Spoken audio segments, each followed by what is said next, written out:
আমাদের জীবনে প্রত্যেকটি মুহূর্ত কিন্তু পরিবর্তনশীল, কখনো ভালো কখনো খারাপ।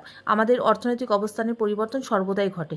তাই সেই অবস্থান যাতে এমন জায়গায় গিয়ে না পৌঁছায় যাতে করে আমাদের দুবেলা দুমুঠো অন্নের অভাব হয়ে যায়, তার জন্যই নিয়ে চলে আসলাম এই টোটকাটি। এই টোটকাটি করলে আমি গ্যারান্টি দিয়ে বলতে পারি আপনার অবস্থান কখনোই সেই জায়গায় পৌঁছাবে না যে আপনার দুমুঠো ভাতের জন্য কষ্ট পেতে হবে। তো চলুন, টোটকাটি কি জানবার আগে আমার এই চ্যানেলটিকে সাবস্ক্রাইব করুন, পাশে থাকা বন্ধুকে শেয়ার করুন, কমেন্ট করতে কেউ ভুলবেন না। মনে করে পাশে থাকা বেল আইকনটি ক্লিক করে রাখবেন যাতে করে আমার দেওয়া প্রত্যেকটি ভিডিও সবার আগে আপনার কাছে পৌঁছায় আর আপনি ভিডিওটি দেখে উপকৃত হতে পারেন।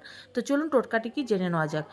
চালের পাত্র। আপনার বাড়িতে চালের পাত্র অবশ্যই আছে, যেখানে বাজার থেকে কিনে এনে আপনি চাল রাখেন আর প্রত্যেকদিন সেই চালের পাত্র থেকেই চাল নিয়ে আপনি রান্না করেন। হ্যাঁ, সেই চালের পাত্রের মধ্যে রেখে দিন 5টা গোটা এলাচ আর একটি লক্ষ্মীনারায়ণের ছবি আঁকা কয়েন। অবশ্যই রূপো দিয়ে বানিয়ে আনবেন।